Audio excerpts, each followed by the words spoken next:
Hello and welcome back to Beyond 50. Today we are in Xi'an, the ancient capital of China, whereas we were in the current capital of Beijing recently. This is the ancient capital of China. It was really prominent during the Tang Dynasty and kind of the main hub for China on the historic Silk Road.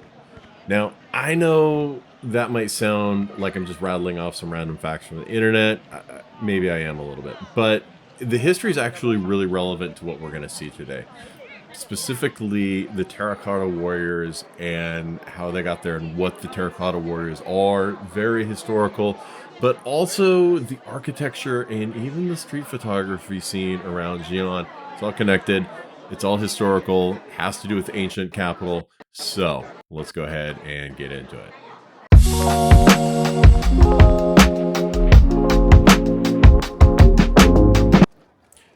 Before we jump into this next part of the video where Frank and I are talking, I want to give a little bit of context. We are at the site of the Terracotta Warriors, and it happened to be a public holiday, so the crowds were much shorter than we had expected them to be. We breezed right through, and we were able to jump on this little shuttle up to the actual excavation site. Right after entering the terracotta site, we stopped in a gift shop. Not planning to buy anything. This was a no shopping tour, but there was something special about this particular shop. The man who originally discovered the Terracotta Warriors actually sits inside signing souvenirs. He'll sign books. He'll also sign these little Terracotta Warrior statues. Frank bought a book and had it signed, but didn't realize until after that he could have had a statue signed instead. So this next clip, you'll hear me telling him about that. Yeah, 100%. Bro, that farmer in there just loving his life right now. He was so happy. He's a little emperor. He was like, did you see how happy he was to sign the statues? None of you wanted to be. I just. No. He was happy. He was happy. He was happy. He didn't need me to make him happy. He was happy. I'm the only one who brought the smile. Did you have him sign your statue? I didn't see it. Not the statue. Why not? What? What did he sign for you? Did you have the statue? Bro, he signed. That's the whole thing. He was signing statues. He had this beautiful little signature that he did on the statue. I meant with. I thought you were talking about the book. With a pen. He's got like a Sharpie marker, and he was like signing his signature on the back of each of the statues for people. All right, let's go. All right, so we're walking into the first excavation site. This is a huge building that protects and covers the excavation site. And from our previous tours that we had in Beijing, we met with a bunch of people who had already been here. And so we were kind of expecting pretty big crowds. And I don't think, even knowing that there was going to be crowds and a lot of chaos, I don't know that we completely expected exactly what we were going to get. So off to the right is the excavation, but you can just see these massive crowds of people. And you just, if you wanted to see it, you kind of just had to work your way up to the edge. And you try and see what you wanted to see there. So this is just a huge building though. And it's built, as you can see, to cover the excavation and protect it from the weather and protect it from sunlight. Sunlight was really bad for these the coloring that comes on these Terracotta Warrior. So I'm going to show a little bit of video here, but also a few photos because honestly, the still photography kind of gives you a closer, clearer look at some of the Terracotta Warriors than the video does.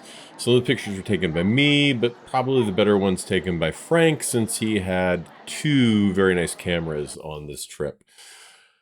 Just a little bit of background while we look at these. The Terracotta Warriors are all life-size. They're actual human scale. They're all over 2,000 years old. They were commissioned by China's first emperor, Qin Shi Huang, and I might be messing that pronunciation up a bit. I'm sure Frank's going to make a comment in the video and tell me how awful my pronunciation was, even though he's told me how to pronounce that 500 times at this point. But it was created as the emperor's massive mausoleum complex that he planned when he was young for his death and his burial. These were all discovered in 1874 by the local farmers. The one that we mentioned earlier that was signing books in the souvenir gift shop. The entire site is considered one of the greatest archaeological finds of the 20th century. And what's even more mind-blowing, what you're seeing here is just one building. This is just the first bit. We're going to go in and see more buildings after this. This is really a complex, and there's parts of this that are still being excavated or haven't been excavated. I'll get into that a little bit more later. There's over 8,000 soldiers here, plus horses, chariots, and weapons, and even non-military statues, acrobats, and other sorts of like almost entertainment type to, I guess, keep the emperor entertained while he was dead. But here's what's really cool about this. Every one of these is unique. These weren't made from a single mold and copied over and over. Each one is different. The faces on each one has its own unique expression and posture and detail. And so when you're seeing them all standing in a row, side by side like this, every one of them is different and individual. As we walked into the next set of building, which you're seeing on screen now, you'll notice the lighting changes. It's a little darker in here, and that's intentional. The newer buildings were designed to let in less sunlight because archaeologists realize how damaging the sunlight can be to the original paint that covered the Terracotta Warriors. What you see now, the dirt-colored statues, isn't how they originally looked. When they were first made, the figures were all painted red, green, blue, full color. But once they're excavated and exposed to light and air, the pigments fade, and so the dimmer light conditions are part of their effort to protect and preserve any of the remaining paint. It's actually one of the big reasons the actual tomb of Emperor Qin Shi Huang, the man who commissioned all of this, still hasn't been opened. They just don't have the technology yet to safely preserve what would be inside once it's exposed. That said, there's also some other concerns. Some of the researchers think that the tomb might be booby-trapped, and some of the historical texts say there might be a river of mercury. So there's maybe some other reasons to kind of proceed with caution with the more excavations. But honestly, I could make an entire video, I think, on just the Terracotta Warriors. It really was amazing. And there's just a whole lot to talk about, but we really did a whole lot in this day. And so next we're gonna go back into Xi'an. The Terracotta Warrior site was a little bit out of town, but we finished up there, and then we headed back into Xi'an, and we went to the Big Wild Goose Pagoda. In what became a bit of a reoccurring theme on this overall trip, Frank and I had actually already visited the Big Wild Goose Pagoda a few days before we went on this booked tour around Xi'an. It was one of the first stops that we made when we arrived in Xi'an. We took the subway down there from our hotel, had dinner in the area, and just did a little bit of exploring. The inner grounds of the pagoda complex includes the pagoda itself, obviously, as well as a Buddhist temple and monastery. There are actual monks who live there. We had a chance to actually see their gardens and dormitories. It was a great experience. Outside the temple gate, the city has developed a beautiful public park around this historic site. It's a really well-designed space. There's a park, there's an outdoor mall-style shopping area, this incredible statue garden where we ended up taking a bunch of pictures. I got some video of that too.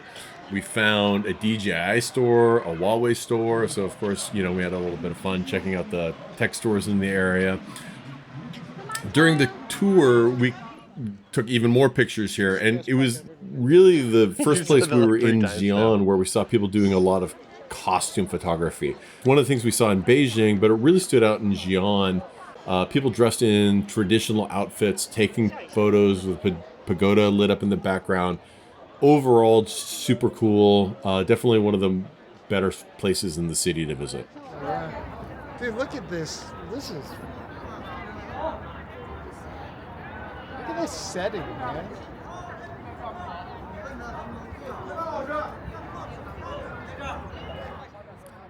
And now we've come to the final two stops of the day. Honestly, I wasn't expecting these to be my favorites. But again, China just continued to impress everywhere we went. And this is the Xi'an City Wall. And I was completely blown away, mostly by the scale of it. This wall it's a 14-mile circumference around the city in a square, and that's that's huge, and it's about 50 feet high, and 50 feet wide, across the whole thing. So just really the sheer scale of it, it is amazing. There was people doing bike tours along the top of the wall, and it was just a really cool thing. The other thing is, as you can see here, there was more people, and probably more than anywhere else we saw anywhere, doing photography in traditional costumes and taking photos. And everywhere you look, there were either professional photographers or tourists or couples dressed up or families, and just everybody out enjoying the scene, doing poses. It was really cool. And we had thought that when we saw as much photography as we did at the Big Wild Goose Pagoda, that was sort of the peak of photography in the city, but really I think the city wall was up another level, and just above everything else. So I'll include a few pictures in here, obviously, as we talked, as I've gone through this, of some of the shots that either I took or Frank took. They're just fantastic. Their palisade walls are 20% stronger, or 30%, something like that. And right next to where we were visiting the city wall was really the last place that we stopped for today, and it's the Muslim Quarter, and it's one of the liveliest parts of Xi'an. It's this narrow street, and it's just absolutely packed with street food stalls and souvenir shops and a bunch of centuries of cultural history. So it's really where you find some of the best food in Xi'an. It's where we ended up eating dinner that night. I will say one last picture I'm going to have, and this is of some spicy beans I ate at lunch that day. And as you notice, there is a lot of spice in them. Xi'an definitely had a lot more spicy food than what we had in Beijing. And then the last little bit I'm going to leave here with is this guy who was riding his bike through the end of the Muslim Quarter with a cat on his back, and he was clearly loving the attention. Fun guy. Anyway, that's it for Xi'an. Thank you so much for watching. If you stuck all the way to the end here, thank you very much. If you like this, please subscribe to the channel, and throw a comment in on anything. If you thought this was a good video, if you have any questions, I will respond to any questions. Throw a comment in here. Like and subscribe if you like this. There's a few more Beyond 50 China travel videos coming. We went to Shanghai after this, and we went to Disneyland in Shanghai. So I'll have a Shanghai video, and then one more video that will be Disney Shanghai coming up in this series. And then I've also got a few more things. I got a little more repair that we're going to do to the Jeep. I got a whole bunch of repairs that I'm doing to my Ram 1500. That's just a disaster. If you want to stick around and see some video of that, that'll be coming up soon. If you're interested in any of that, subscribe. And we've got another travel trip coming up from this last weekend where we went to Coeur d'Alene. So everything coming in a lot. I've got a lot of video content to edit in and put in place here. Thank you for watching. We will see you again soon.